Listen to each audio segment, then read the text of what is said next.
Diga. Os prazos para entrega das atividades, a última Uhum. atividade não tinha um timer regressivo. Ah, não tinha? Então eu que Não. esqueci de ajustar. Ah, podia não ter, pô. Ah, comi bola. Mas de qualquer maneira, Rafael, é o seguinte: são sempre 15 dias a partir do momento em que a gente finaliza a aula, tá? Então, acaba a aula Uhum. agora e eu imediatamente já subo esse PowerPoint para lá e abro a atividade para fazer. Então, por exemplo, a de hoje, que é dia 30, vocês vão me entregar no dia, tem até o dia 14 para me entregar, tá? A da semana que vem, que é dia 7, vai ser até o dia 21.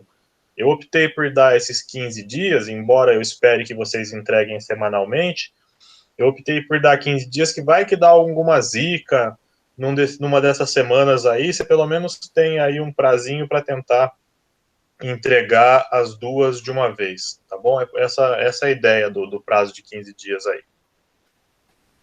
Uhum. Então tá, Ok. vamos lá, vamos começar. Não sei se vocês notaram, Beleza, eu obrigado. tenho optado aqui por não fazer aulas muito longas, tá? Porque é cansativo para mim, para vocês. Eu acho que vocês dispersam mais quando a gente está falando aqui no direto para o computador, né? Eu também, aquela história que a gente já conversou, eu não vejo a carinha de vocês, não sei como é que está andando. Então a gente vai seguindo por aqui. Bom, semana passada a gente não teve aula, semana retrasada, então a gente conversou sobre compartimentos intracelulares, né, que são basicamente as organelas e o direcionamento o funcionamento e direcionamento das proteínas lá dentro, né, e hoje a gente vai conversar um pouquinho sobre citoesqueleto, tá? Logo de cara, para a gente começar essa aula aqui, eu vou ter que mudar a tela que eu quero mostrar para vocês, porque eu quero que vocês vejam um vídeo comigo aqui no YouTube, tá? Que é compartilhar. Eu tô apanhando um pouco aqui, uma hora eu fico craque nesse negócio, tá? Este. E aí, veja, isso aqui, vejam esse vídeo. Isso que a gente está vendo aqui são queratinócitos, tá certo? Ou seja, células que vão produzir queratina, né, que são então, cabelo, unha, esse tipo de coisa, tá? Reparem que esse vídeo, apesar dessa musiquinha brega do fundo, ele tem aí uma coisa interessante. Repara como que a membrana, a célula muda de formato, tá? Como que a membrana plasmática dela e a estrutura celular, ela acaba sendo altamente flexível, tá vendo? Ela se movimenta para um lado, se movimenta para o outro, as bordas nunca são fixas, elas sempre vão se mexendo para lá e para cá, tá certo? Isso aí, então, quando a gente começa a pensar, se a gente voltar no nosso... Depois vocês assistem o vídeo inteiro, eu vou pausar. Quando a gente começa a pensar no nosso membrana plasmática, começa a ficar uma coisa um pouco mais complicada, né? Se a gente pensa, veja, a membrana ela é lipoproteica, ótimo. Então ela é basicamente fosfolipídio e proteína, né? Com alguns carboidratos associados ali, tanto nos lipídios quanto nas proteínas. Agora, o que na proteína, o que vocês pensam aí que poderia ter que está na membrana que para fazer essa mudança, porque nada se sustenta ali, né? Essa mudança de formato da nossa dessa membrana, ela não é só o fosfolipídio que resolve esticar para lá e para cá, né? Então, tudo isso é função do que a gente chama de citoesqueleto. O citoesqueleto, então, na verdade, ele é ele é composto por uma série de moléculas proteicas que estão na parte interna da célula e que tem uma gama muito ampla de funções. Tá? Então, por exemplo, é o citoesqueleto que vai participar da organização desses movimentos celulares, a interação mecânica com o ambiente. Lá na frente a gente vai ver um vídeo de um neutrófilo caçando uma bactéria, e aí vocês vão ver que ele vai todo mudando, fazendo essa interação, tipo, para cá, fugiu para lá, fugiu para cá, até que ela pega a bactéria, né? Tem ainda mais uma outra série de funções, por exemplo, quando a gente está tendo a mitose, que os cromossomos vão migrar para os lados, você tem ali a separação desses cromossomos, são moléculas do citoesqueleto que fazem essa migração, esse arrasto dos cromossomos para os polos celulares, né? Até o próprio estrangulamento da célula, a citocinese, também é feita por moléculas de citoesqueleto. Quando a gente pensa no tráfego de vesículas dentro da célula, qual vesícula vai para qual lugar? Essa vesícula tem que ir até a mitocôndria, essa tem que ir até a parede externa da célula. Tudo isso, ele acaba sendo também direcionado pelo citoesqueleto. A gente vai ver aqui até um videozinho dessas vesículas sendo transportadas dentro da célula, né? Também, imagina, uma célula do seu epitélio, um ambiente que está, uma camada celular que está altamente exposta a choques mecânicos, né? Então, você tem aí uma parte do citoesqueleto que te dá uma resistência contra esse estresse mecânico. Pseudópodos, cílios, flagelos, tudo isso é feito por citoesqueleto. Contração de células musculares, né? Vocês vão ver semestre que vem lá com a Elidamar, quando vocês forem falar de sistema muscular, que a contração das células musculares ela é feita por moléculas de actina e miosina, que também são a actina é parte do citoesqueleto, tá certo? Você vai ter toda a manutenção do formato celular, se uma célula tem que ser redonda, se uma célula tem que ser comprida como os axônios, se uma célula tem que ter vilosidades e tudo mais, tudo isso está relacionado com o citoesqueleto, né? Crescimento de parede vegetal em plantas, tem uma lista imensa, esse etc. aí não é só porque eu fiquei com preguiça de continuar falando, é porque a gente poderia passar um tempão aqui falando só de funções do citoesqueleto, e é uma coisa que a gente acaba, no nosso conhecimento cotidiano de biologia celular, a gente acaba não dando tanta importância para o citoesqueleto assim, né? Muitas das coisas eu tenho certeza que muitos de vocês pensam que elas acontecem ao acaso, né? Então, que uma vesícula é solta ali do seu complexo de Golgi e ela sai migrando aleatória, até que em algum momento ela encosta na membrana plasmática e esse composto é jogado para fora, se é dali, né? Mas não é. Tudo tem um funcionamento. É uma coisa muito bem organizadinha, tudo dentro das células, tá? Pessoal, lembrando, tá? Quando vocês tiverem qualquer dúvida, abre o microfone e me para na hora, tá? Não se acanhem. Quando a gente está pensando, então, em componentes do citoesqueleto, a gente está falando principalmente de 3 tipos de moléculas, que são os filamentos de actina, que são esses redondinhos aqui, esse rosinha aqui, essas bolinhas rosinhas, os filamentos intermediários, que são esse torcidinho aqui, e os microtúbulos, que são esses tubos ocos formados por essas proteínas globulares aqui também, tá certo? A gente pegar, a gente vai ter então que, em termos de espessura, os filamentos de actina são os mais fininhos, tá? Eles vão ter aí em torno de 7 nanômetros de diâmetro, né? Os filamentos intermediários de 8 a 10 e os microtúbulos em torno de 25 nanômetros, tá? Inclusive o nome de filamento intermediário, ele vem justamente porque ele tem um diâmetro intermediário entre a actina e os microtúbulos, tá certo?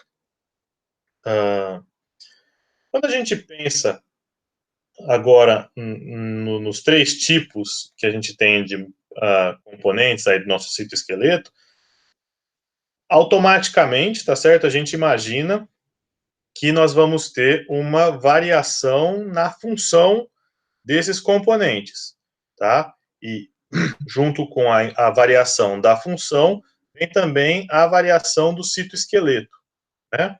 Da localização desse citoesqueleto. Então, veja, os filamentos intermediários, eles são pouco comuns, não são todas as células que têm filamentos intermediários, tá certo? Mas elas vão principalmente estar localizadas nas regiões laterais das células, periféricas assim, mas mais se ligando de um lado para o outro, porque a principal função aqui dos filamentos intermediários, ela é justamente conferir para as células a resistência ao estresse mecânico. Lá na frente a gente vai ver algumas imagens melhores, mas é como se isso aqui, essa ligação dessas moléculas de filamentos intermediários, ela servisse como uma espécie de um elástico e não deixasse a célula romper quando você puxa ela de um lado para o outro, tá certo? Os microtúbulos, eles vão ter sempre mais ou menos esse aspecto estrelado a partir do núcleo e até as periferias da célula, né? Em geral, esses microtúbulos, primordialmente, eles estão associados com o transporte de vesículas e substâncias de um lado para o outro dentro da célula. Então, normalmente, o que vai acontecer é que a gente tem a produção desses compostos dentro aqui, proteicos, né, entre o retículo endoplasmático e o complexo de Golgi, e depois esses microtúbulos eles vão ajudar na migração dessas vesículas até a parte em que ela tem que ser transportada, né?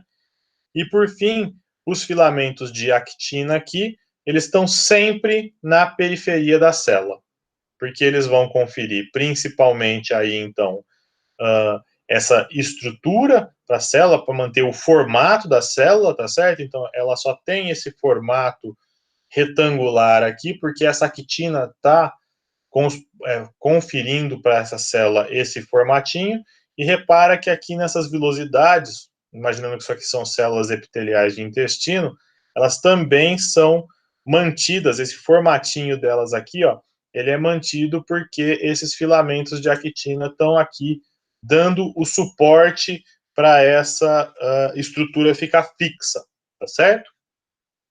Muito bem. Vamos seguindo aqui, então.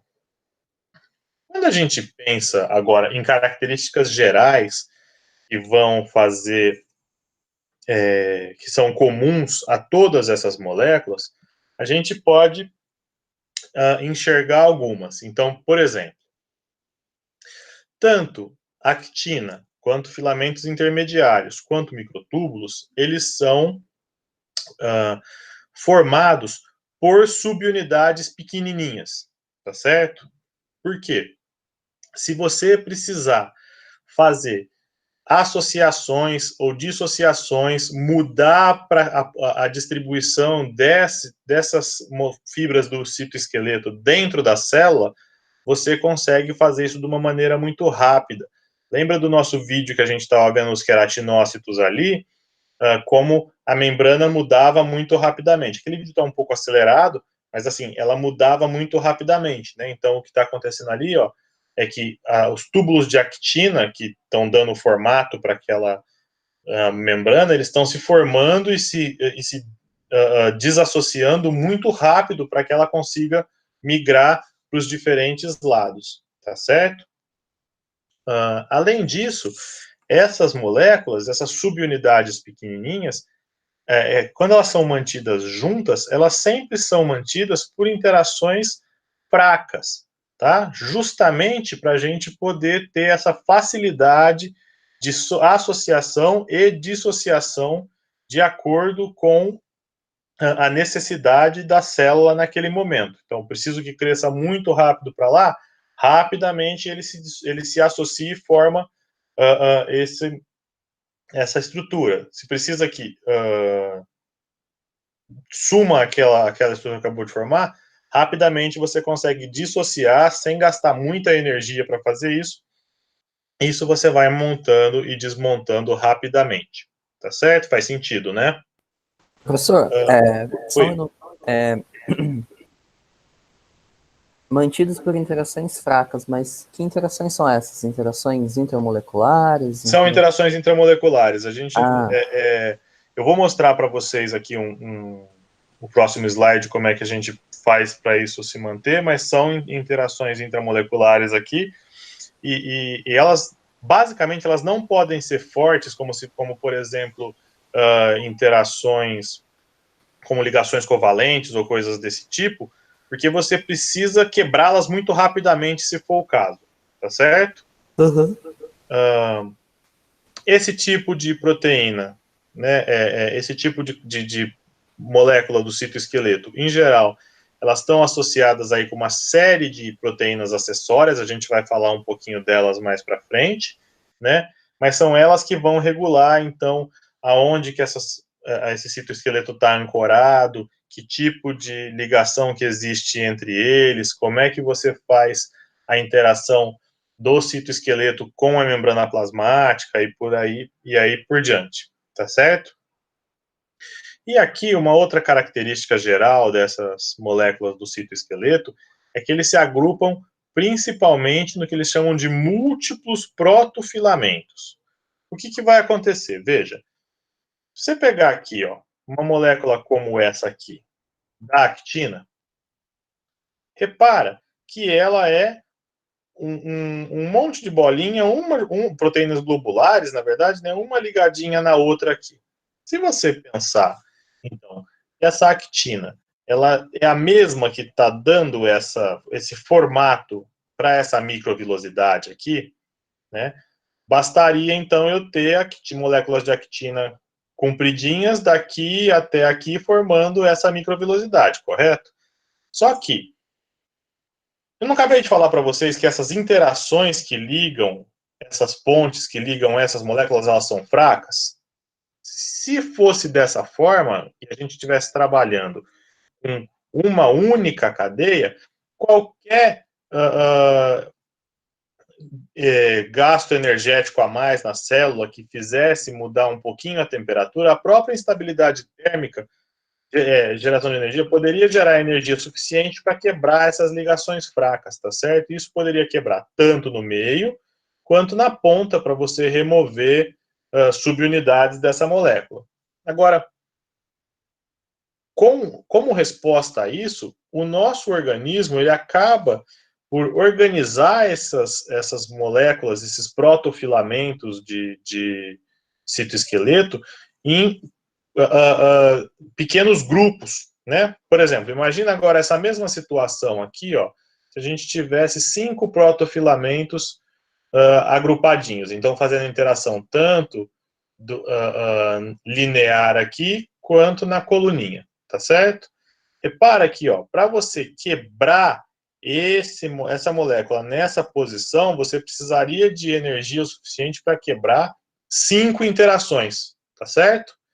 Assim como para você remover uma da ponta, você precisaria de energia suficiente para quebrar 3 interações, tá certo? Ou seja, é mais fácil para a célula retirar subunidades de uma extremidade do que quebrar isso no meio, tá certo? Isso, então, torna essas moléculas do citoesqueleto termicamente mais estáveis. Agora, já passando, tudo bem até aqui, pessoal? Vou já entrar nas moléculas em si, tá certo? Bom, se a gente pensar aqui agora, começando pelos filamentos intermediários, nós vamos ver que essas moléculas, elas não são o que a gente chama de polarizadas. que isso quer dizer? Quando você pegar, a gente chegar, por exemplo, nos microtúbulos, a gente vai ver que os microtúbulos são formados de moléculas, de subunidades chamadas tubulina, né? A tubulina, a gente vai ter uma unidade alfa e uma unidade beta, que elas trabalham sempre em dímeros, e dessa forma elas são levemente diferentes, mas você vai ter sempre a ligação de uma alfa na beta, depois uma alfa, depois uma beta, sendo que você consegue, então, identificar, começando por uma subunidade alfa, vai acabar do outro lado na beta, tá certo? Então, você tem sempre um polo, o polo alfa ou o polo beta, o polo negativo e o polo positivo. Aqui, quando a gente está falando de filamentos intermediários, essas moléculas elas não têm essa polarização. Então, como é que vai funcionar isso aqui? Veja, essas moléculas elas são todas iguais, tá certo? Então, o que você vai ter? É um polipeptídeo. Se ele é um polipeptídeo, ele é formado por aminoácidos, tá certo? Então, cada molécula delas, como é que ela vai ser? Você tem uma região toda de alfa-hélice aqui no meio, quando você está trabalhando com monômero, um terminal amina numa ponta, e um terminal carboxílico na outra ponta, tá certo? Esses monômeros, quando ligados a um outro monômero, eles vão formar um dímero. E esse dímero, ele vai ter essa região intermediária aqui, da alfa-hélice, ela se enrola e fica super torcida. De modo que numa das extremidades você tem as duas cabeças, os dois terminais amina, e na outra os dois terminais carboxílicos, tá certo? Não contente, esse dímero ele vai se juntar com outro dímero aqui na parte de baixo, formando um tetrâmero, tá certo? Só que esse tetrâmero, se vocês prestarem atenção, o que vai acontecer?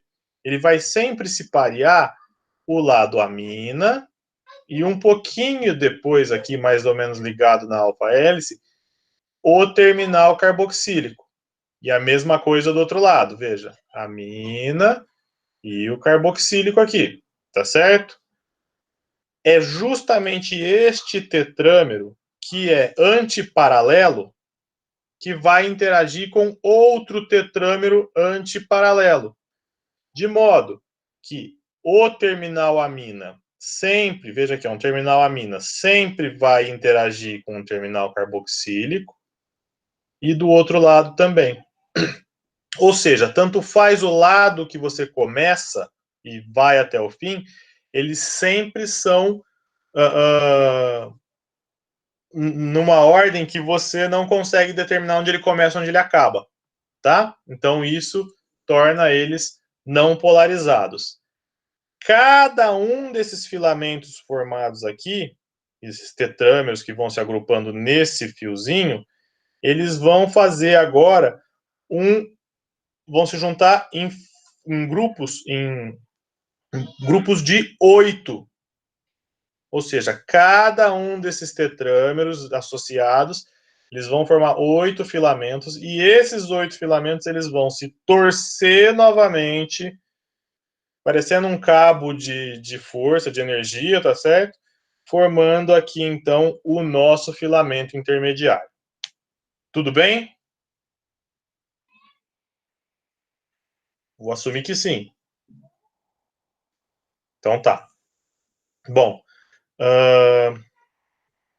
se a gente fizer, por exemplo, uma coloração desses filamentos intermediários, aqui, ó, vocês podem ver, isso aqui é um fibroblasto, né? E todas essas estruturas que estão em cor aqui, esses filamentos, é justamente os filamentos intermediários, aqui no caso é queratina, que eles já estão corados e evidenciados, tá certo? Então, veja que eles têm ancoragem nas paredes, e eles, em geral, ficam, então, de um lado para o outro, fazendo essa ligação, tá? E envolvendo aqui o nosso núcleo. Quando a gente começa a olhar com mais cuidado, a gente vai ver que filamentos intermediários, eles não acontecem no citoplasma de quase nenhuma célula. Então, onde a gente vai encontrar isso? Em vertebrados, em moluscos e em nematódios. Então, nesses 3 grupos, a gente encontra células que têm aí filamentos intermediários acontecendo no citoplasma, como é o caso aqui, tá certo? Desse nosso exemplo. Agora, todos os eucariotos, tá certo?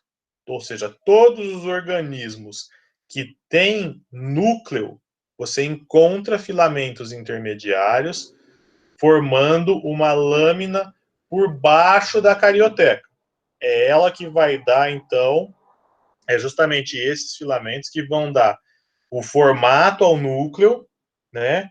E são esses filamentos que vão ancorar a actina, ou a cromatina, quando a célula estiver ali fechadinha, tá certo? O núcleo estiver ali intacto. Se a gente pensar aqui, então, da função desses filamentos no citoplasma, é principalmente conferir resistência mecânica à tensão. Pega esses 2 exemplos nossos aqui, ó. Num caso em que eu tenho a ligação destes filamentos intermediários nas paredes da membrana plasmática aqui, ó, no caso de você ter um estresse mecânico, um esticamento desse tecido, o que vai acontecer? Elas vão servir como lastro, né? Então, vai puxar até um certo ponto, mas depois disso você não consegue mais porque elas estão dando esse tensionamento e não deixa a membrana se distanciar mais. No outro exemplo, no outro lado aqui, que a gente não tem esse tipo de filamento aqui, a célula ela vai se deformando, deformando, deformando. Se você não tem esse tensionamento interno, o que acontece é que ela acaba por se romper, e essas células vão todas se romper e o tecido acaba ficando lesado, tá? Tudo bem? Deu para compreender? Professor, Oi? eu não entendi direito como que os filamentos intermediários se ancoram na membrana plasmática, tendo em vista o conceito Próximo slide. de arco fluido. Ah, tá. Uhum. É esse, tá vendo? Ó, vamos lá. Uhum. Só quero mostrar isso aqui antes, que, por exemplo, isso aqui é uma microfotografia, tá vendo, de imunofluorescência, em que eles marcaram os filamentos da queratina em verde, e repara que eles estão, ó, tem pontos específicos onde eles estão mais grudadinhos, tá vendo? Ó, aqui, aqui, aqui, aqui, tá? Aonde que esses filamentos intermediários vão se ancorar nas células, vocês têm que puxar um pouquinho a memória da última aula nossa. Lembra dos desmossomos? Sim? Até é difícil a gente interagir na aula aqui, mas eu queria que alguém me lembrasse o que é um desmossomo. Por favor, alguém desmute o celular e me explique o que é um desmossomo. Professor, o desmossomo seria aquele que o senhor fez uma analogia com o botão de calça jeans antiga? Parabéns, é isso mesmo. Valeu. Como é que vai funcionar aqui então? Veja, se vocês se lembrarem, o desmossomo, na verdade, ele é essa estrutura proteica, né, que ela fica mesmo entre as duas células, e é aquele botão de pressão de jaqueta jeans antiga, né? Não sei se vocês não tinham, vocês não eram nem nascidos quando a gente usava esse tipo de jaqueta jeans. Aí, Lidamar usou, né, Lidamar? Então, o que vai acontecer é que... Ai, professor, você me compromete. Não, mas somos jovenzinhos, imagina. Imagina, é que eles são, é que os nossos alunos são muito novos, nós estamos na flor da idade. Tudo bem, eu sei. Eu devo ter uma ali se bobear. É bom, antigo. Não vende mais hoje em dia, mas tudo bem. Bom, pessoal, então veja, se a gente voltar aqui, então, ó, vocês se lembram que, então, os desmossomos, eles são essas estruturas proteicas. Pronto? Ótimo. Ó, então, vamos lá. Se a gente pensar aqui no retorno, então, veja, os desmossomos são aquelas estruturas proteicas, especializações de membrana, que servem justamente para dar aderência nas paredes celulares, nas membranas plasmáticas de células que são adjacentes. Eu não ouvi. Espera aí que eu... Tudo bem? Vou voltar. Tudo bem? Só vocês me ouvem, dá um oizinho aqui no chat.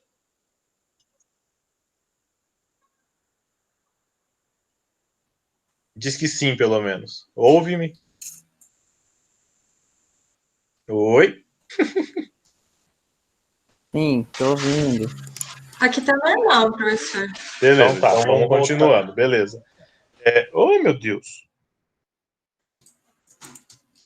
Se vocês se lembram, então, né, aqui, quando a gente está falando da junção entre membranas plasmáticas de células adjacentes, estamos falando de desmossomos, né, que tem, então, um grupo celular num lado da membrana, o mesmo grupo do outro lado da membrana, e essas moléculas chamadas de caderinas, que vão fazer a interação e prender essas membranas plasmáticas umas nas outras.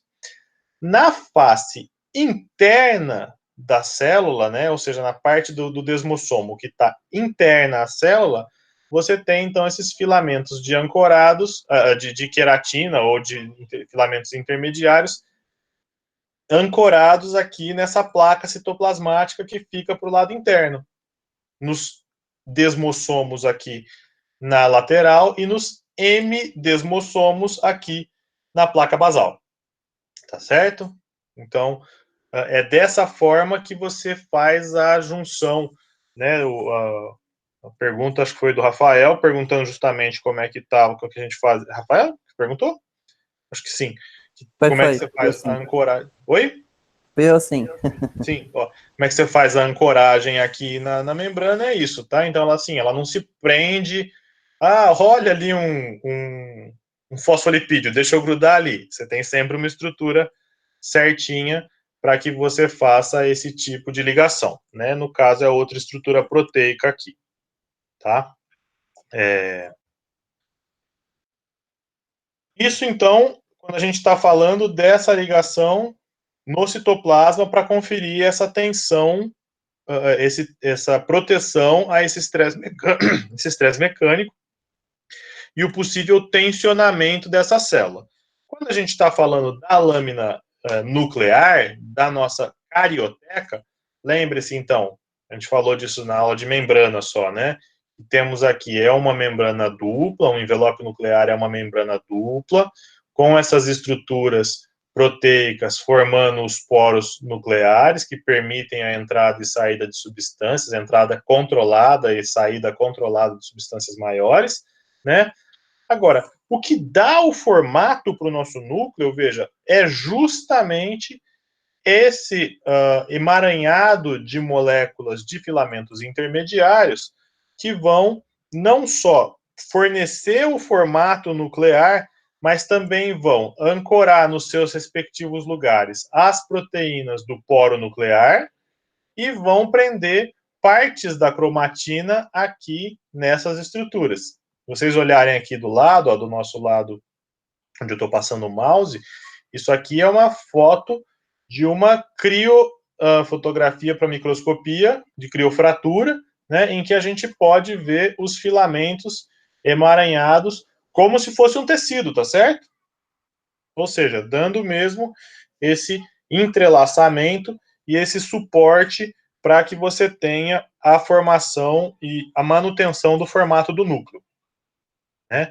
Quando a gente está falando de filamentos intermediários, eu estou falando de um grupo enorme de proteínas, tá certo? Então, vejam, a gente está falando de lâminas nucleares, a gente tem a laminina A, laminina B, laminina C, as queratinas ácidas, queratinas básicas, um monte de tipos de proteínas, tá? São classificadas como filamentos intermediários. Então, só para vocês terem em mente que eu não estou falando de uma única coisa, estou falando de várias coisas distintas.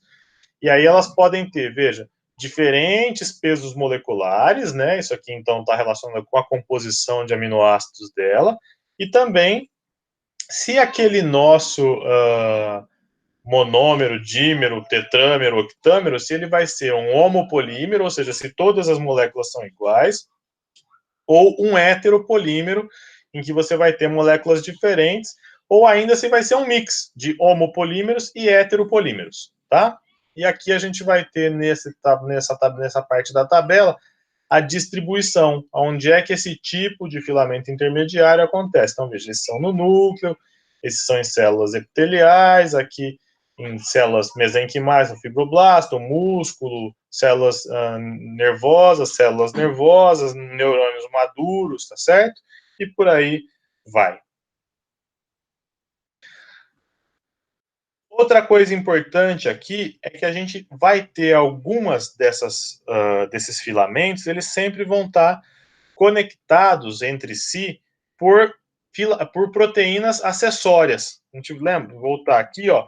Parece já que eles são um emaranhado de fibras, né, em que eles estão conectados, mas a conexão deles ela vai acontecer justamente por algumas dessas proteínas acessórias. Olha aqui, no nosso exemplo aqui, ó, vamos falar dessa plectina. A plectina é essa molécula em verde, ó. Tá? Então, a gente tem os microtúbulos passando em azul, que a gente vai ver daqui a pouco, né? Desculpa, em vermelho, porque são mais grossos, os filamentos intermediários em azul aqui, e repara que ligando tanto o filamento intermediário no microtúbulo, quanto o filamento intermediário em outro filamento intermediário aqui, a gente vai ter essas moléculas de plectina em verde. Amarelinho aqui são moléculas de ouro que o pessoal usou para poder marcar, para ligar os anticorpos para brilhar, tá? Mas veja, então você vai ter aí essas proteínas acessórias, no caso aqui, fazendo a ligação e fornecendo, então, esses arranjos para eles ficarem cada vez mais fortes e cada vez mais estáveis, porque se você pensar comigo aqui, o único momento em que a gente quer que esse núcleo se dissocie é na hora da mitose, certo? Fora disso, ele tem que ficar bonitão, firmezinho ali e funcionando e funcional, né? Então, você precisa dar um pouco mais de estabilidade para ele, mas não uma estabilidade irreversível, que você não consiga desmembrar esse núcleo no momento em que você precisar, tá? Bom, acabamos, então, aqui com a parte de filamentos intermediários. Tudo bem? Podemos tocar? 3, 2, 1, vamos.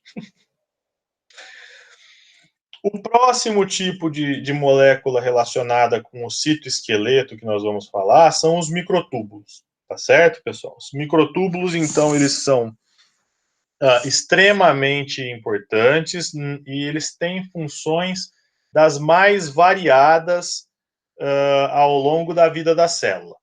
Eles vão ter funções tanto na célula em intérfase, que é o funcionamento normal da célula, né?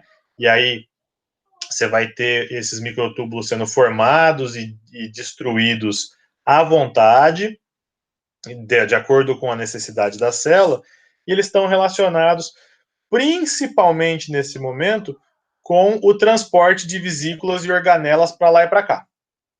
Lembrem, pensem que dentro da célula tudo é muito organizadinho. Então, precisa de uma vesícula que vai daqui para lá, ela tem um sinal que vai encaminhar ela para o outro lado, um microtúbulo é formado e uma proteína gruda aqui, gruda ali e leva ela para o outro lado, tá certo? Você vai ter ainda papel do microtúbulo, função dele durante a divisão, né? Então são a mitose e a meiose, são esses microtúbulos que vão ajudar a espaçar os polos das células, que vão migrar os cromossomos de um lado para o outro, tá? Então, tem a função dentro da divisão, e eles ainda têm função quando eles precisam formar estruturas permanentes, como cílios e flagelos. Nós vamos ver com calma tudo isso aqui, tá certo? Bom, quando a gente está falando aqui agora dos microtúbulos, diferente do nosso filamento intermediário, que ele era, no nosso exemplo lá, totalmente formado por uma molécula não polarizada e com monômeros iguais, aqui a gente já está falando de uma estrutura que ela necessariamente é formada por heterodímeros. Heterodímeros quer dizer que eu tenho duas estruturas proteicas e que elas são distintas. Eu vou chamar de alfa-tubulina e beta-tubulina, tá certo? Então, você vai ter sempre um parzinho, como nessa partezinha aqui, ó, uma alfa e uma beta, elas vão estar sempre associadas e você só vai formar a partir da adição de heterodímeros para a formação do microtubo. Se você olhar aqui, ó, o que a gente tem, veja nessa microscopia, nessa foto de microscopia eletrônica aqui, ó, ele é um tubo oco, tá certo? Você não tem nada no meio, e esse aqui estão os nossos heterodímeros formando esse tubinho, tá? Cada um desses tubos, ele é formado por 13 protofilamentos. Então, 1, 2, 3, 4, 5, são 13 que vão formar o nosso tubinho oco, tá? E que vão ter essa incumbência aí de ir formando os microtúbulos. Cada molécula de microtúbulo, do heterodímero, ele tem duas moléculas de GTP associadas, tá? Uma guanosina trifosfato. Uma delas, ela está aqui na alfa-tubulina. Ela nunca vai ser hidrolisada, essa GTP aqui. Ou seja, ela é uma molécula que ela faz parte estrutural da alfa-tubulina. Diferente da molécula de GTP que está ligada aqui na nossa beta-tubulina. Essa molécula, ela pode ser hidrolisada e transformada em GDP mais energia. Tá? Guardem isso que vai ser importante lá na frente. Quando a gente vai fazendo, então, essa ligação, conforme a gente vai tendo o protofilamento, que ele vai crescendo para o lado onde vai sendo adicionado, esse GDP ele vai sendo quebrado, o GTP daqui da beta-tubulina vai sendo quebrado, e ele vai, então, se tornando moléculas de GDP, e quando ele está associado a uma molécula de GDP, ele é menos estável, tá certo? Ele tende a se dissociar com uma maior facilidade. Como é que isso vai funcionar? Então, veja. Sempre que você tiver a formação, o que vai acontecer? Ela vai ser sempre... Opa, desculpe. Oh, meu Deus, peraí. Aqui.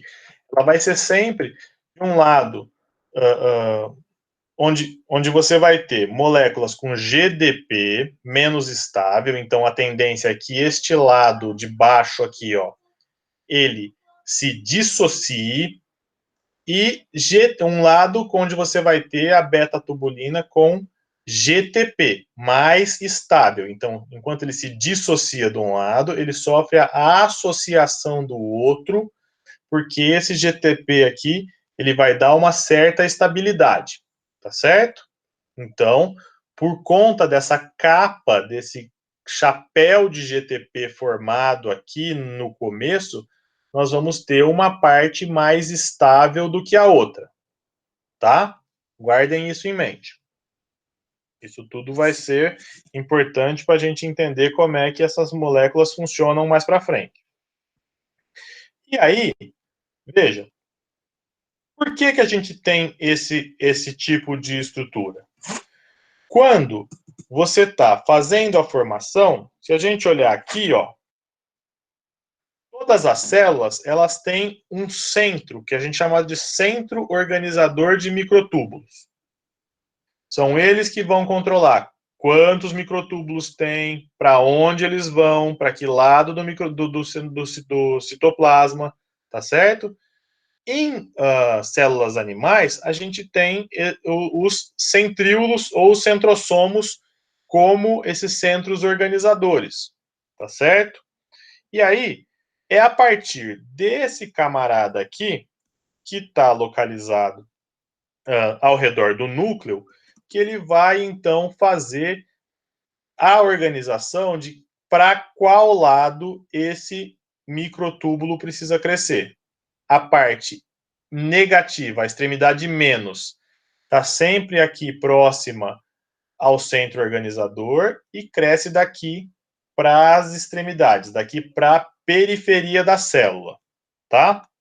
Então, se a gente pensar, né, isso aqui é um centríolo, né, um centro organizador, o que, que vai acontecer? Vou achar cadê essa aqui. Veja, então, ó, o núcleo, o meu centro organizador de microtúbulos, e a partir daqui que esses microtúbulos vão ser formados. Então, cresce para lá, porque tem que levar uma vesícula para lá. Cresce para lá, porque tem que levar uma organela para lá. Tá certo? É isso que ele vai fazer aqui. Sendo que essa ponta que ela é formada, ela sempre é mais estável aqui, por conta da nossa capa de GTP. E você vai falar para mim assim, ô Francoy, tem alguma coisa errada nisso que você está me explicando, tá certo? Por quê? Se você está falando que esse cara organiza, ele sai daqui, vai até outro lugar, enquanto a proteína está carregando a vesícula por aqui, esse microtúbulo ele vem desmontando de cá para cá? Tá certo? Faz sentido isso que eu estou falando? Então, se a gente for pensar, seria meio que uma corrida, né? Você vai fazendo a ponte, a proteína vai carregando a vesícula e você vai comendo a ponte por aqui. Mas isso não é o que acontece, né? Se a gente for pegar, tem um truque aqui. Esse processo de mais e menos, ele só acontece in vitro. Quando você vai para a região in vivo da célula, o que, que acontece? Essa região da extremidade menos, ela tem novas moléculas. Ela tem aqui um anel de gama-tubulina, outro tipo de tubulina, que vai impedir que a nossa extremidade menos, que está aqui dentro desse centrosomo, ela se dissocie. Então, esse tubo vai crescer até onde ele precisa ir, a proteína de transporte vai carregar a sua vesícula, ou seja lá o que for até lá, e depois ele vai desmontar isso aqui, só que da extremidade mais para cá. Como é que isso vai acontecer? Esta capa de GTP vai ser, eventualmente, todo esse GTP vai ser consumido, e aí você vai ter o desmonte deste microtúbulo para ele encolher. Tá certo? De modo que, dentro da célula, ele sempre vai sair do centrosomo, estica, migra até lá a proteína, a vesícula, a organela, seja lá o que for, e depois recolhe com a diminuição deste pedaço. Justamente porque esse anel de gama-tubulina que está na base aqui do centrosomo e na extremidade menos, dá essa estabilidade para essa molécula. Tudo bem? Deu para compreender? Até aqui no chat para ver se vocês estão escrevendo alguma coisa. Não, ninguém está escrevendo nada. Então estou assumindo que vocês estão entendendo, hein? Beleza. Renata até falou um yeah. Agora que eu achei que você está entendendo mesmo. Ó, vamos lá. Então, e aí, pessoal, veja, como é que vai funcionar? Eu estou falando para vocês faz um tempão de eventuais proteínas associadas a esses microtúbulos que vão migrar com essas vesículas para lá ou para cá. né? Quando a gente pega aqui um grupo dessas proteínas, a gente pode pensar nas proteínas motoras, que são as cinesinas ou quinesinas, né? E as dineínas. Como é que vai funcionar? Essas cinesinas, elas vão pegar moléculas, ou vesículas, ou organelas, ou seja lá o que for que ela precisa transportar, e vão literalmente caminhar por cima do microtúbulo. O microtúbulo vai funcionar como uma estrada, uma pista, um lugar um caminho mesmo, e ela vai, cada pezinho aqui, ó, um atrás do outro, andando e carregando a proteína. Liga essa parte de cá na proteína, na vesícula, e essa aqui são dois pezinhos que vão andando, tá? As cinesinas vão andar da extremidade menos para a extremidade mais, e as dineínas, que são um outro grupo de proteínas motoras, vão andar ao contrário, da extremidade mais para a extremidade menos. Deixa eu trocar aqui o compartilhamento, que eu quero mostrar esse vídeo para vocês. Que é... Como é que eu faço isso de novo? Eu me perco aqui, pessoal. A surra que eu tomo desse Google Meet. Aqui. E esse aqui. Compartilha este. E o que eu quero mostrar é esse aqui. Estão vendo a minha tela do YouTube?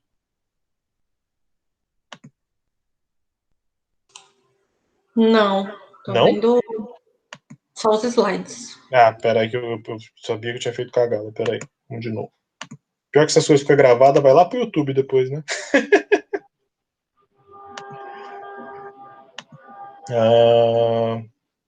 Pera. Compartilhar tela, vamos lá. Uma janela. Esse aqui, ó. Pronto, agora sim. Vocês estão falando de pagar mico? Você sabe que segunda-feira eu estava dando aula para a biotec aqui, gravando. Uma hora da nossa conversa teve cachorro latindo, minha filha gritando, minha sobrinha chorando. Eu falei, oh meu Deus, ninguém merece. Vamos lá, ó. Agora vocês estão vendo aqui minha tela do YouTube? Agora eu compartilhei a tela correta. Ó.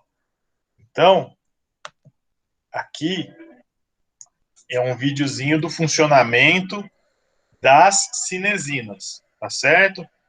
E aí, elas são mesmo consideradas os motores, ó. Temos aqui uma membrana, tá certo?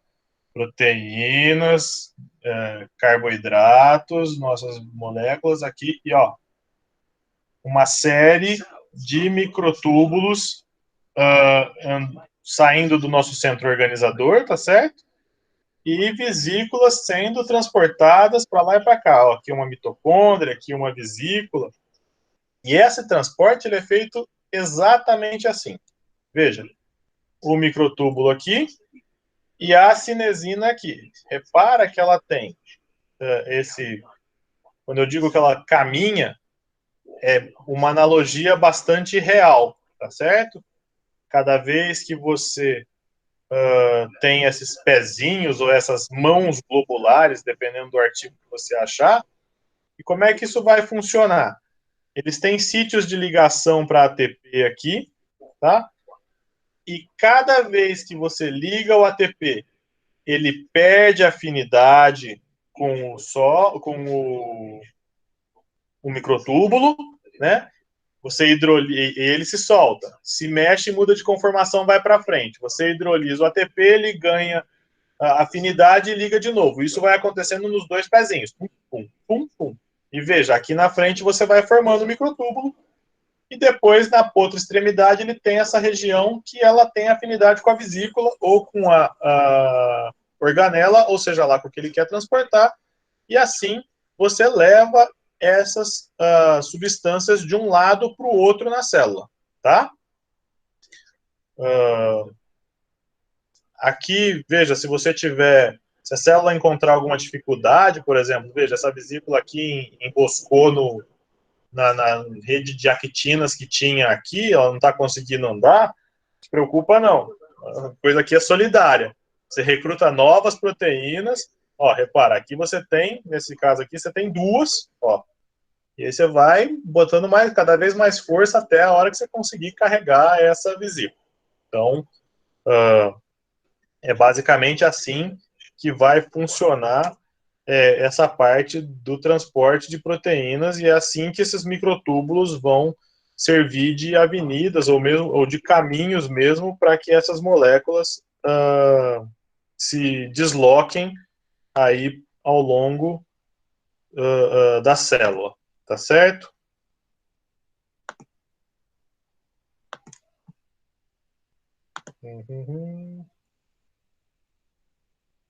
Esse vídeo é muito legal. Tem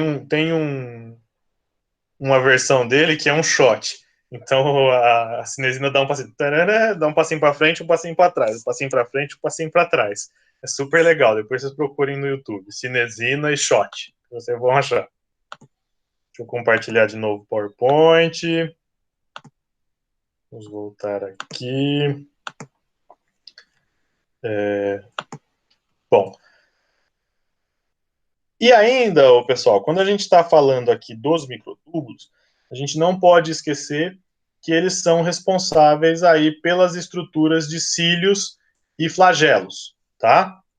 No caso dos cílios, eles estão formando, as estruturas são formadas aqui em duplas de tubos, tá certo?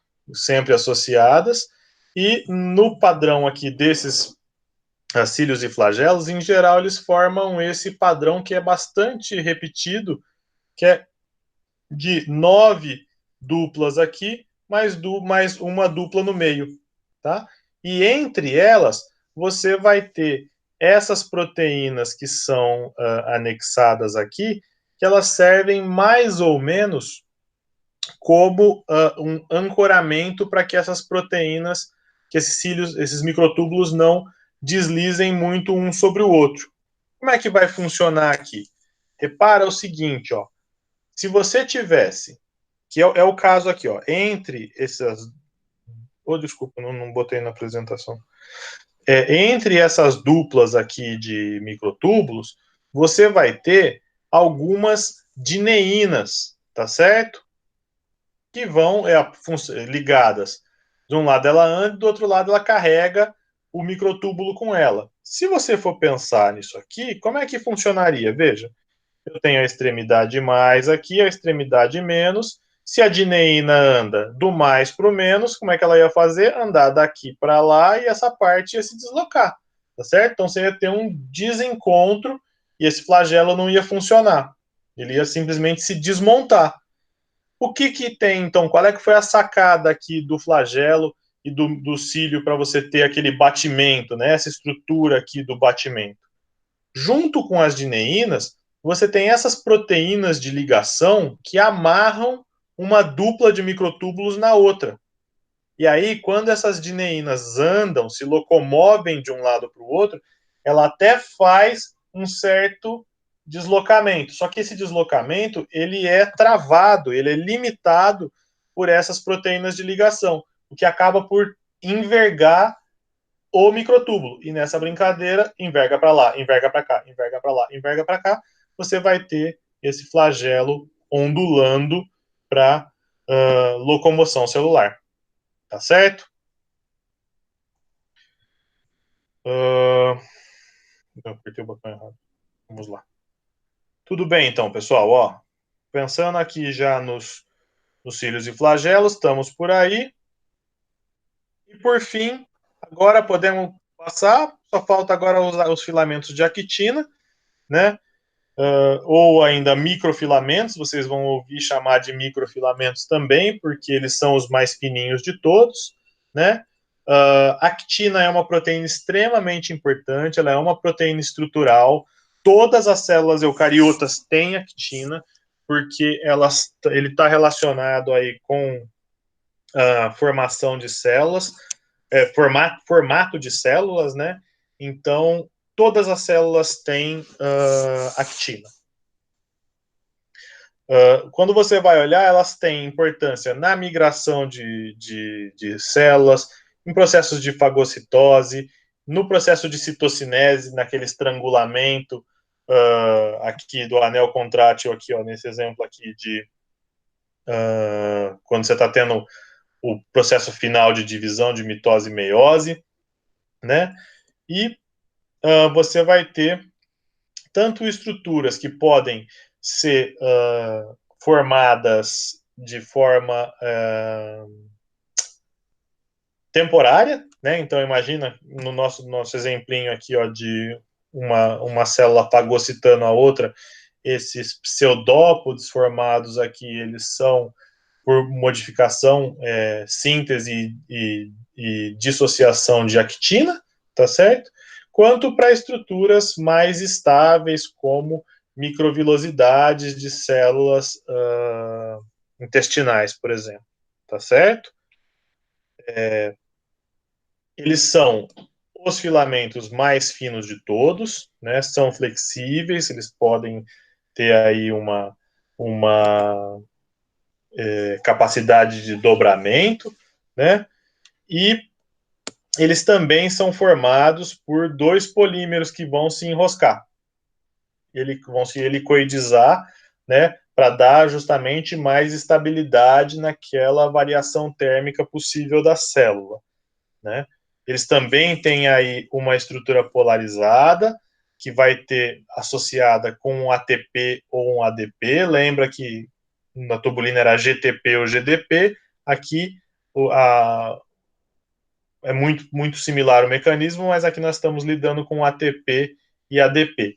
E, de novo, você vai ter locais onde o ATP já foi hidrolisado, já virou ADP, ele é menos estável, e onde é ATP, ele é mais estável e ela tende a crescer para o lado do ATP. Então, também aqui você tem uma extremidade mais e uma extremidade menos, né? Acho que isso não precisa. E veja, o que a gente vai ter aqui é que em momentos de necessidade de mudança conformacional temporária das células, são elas que vão ser as responsáveis. Também naquele processo, a extremidade mais cresce e estica a membrana para lá, a extremidade menos diminui, e aí você volta para os formatos, tá? Isso aqui, ó, você vai ter uma plaqueta, o formato de plaquetas, ó, em repouso, em células normais, quando você coloca, expõe ela a agentes coagulantes, o formato que ela vai ficar, e quando está aí em relaxamento.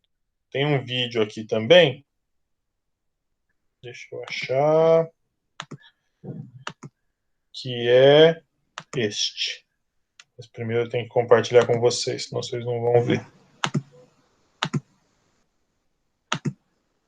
Compartilho aqui este. Que é justamente, ó, isso aqui é um neutrófilo, tá certo? E ele está perseguindo uma bactéria. Ele vai, vocês vão ver, quero que vocês prestem atenção nas mudanças conformacionais aqui da membrana plasmática e como ele promove essas mudanças de forma rápida. Ó, a bactéria vira para o outro lado, ele, opa, para lá, tá para cá, vira, vamos, e vai atrás. A bactéria vai feliz da vida, achando que vai escapar, né? Até que o neutrófilo atropela ela. Pronto, pegou, tchau, acabou. Já foi para cima, já fagocitou, já englobou e acabou, tá certo?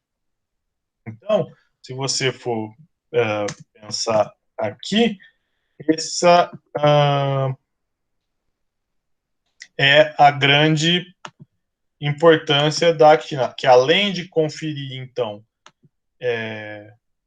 formatação para a célula, para estruturas que são permanentes, como microvilosidades, por exemplo, você também tem ela como sendo responsável por essas mudanças rápidas. Meu Deus, cadê meu vídeo aqui? Pera, fiz alguma coisa, gente. Você também tem ele responsável, agora sim, por essas mudanças rápidas conformacionais, tá certo? Dúvidas? Vou colocar no Moodle as questõezinhas dessa aula de hoje, tá certo? Vai ficar aberto o Moodle para vocês encaminharem até o dia 14, ou seja, daqui 2 semanas. E já na semana que vem nós vamos começar a lançar a nota dos primeiros exercícios, tá? Para vocês terem aí a possibilidade de ir se planejando aonde vocês querem se dedicar mais ou menos nas disciplinas, tá certo?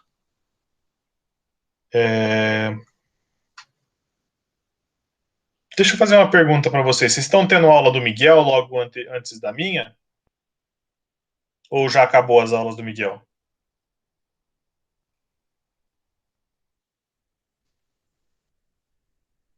Deixa eu já vou parar nossa gravação.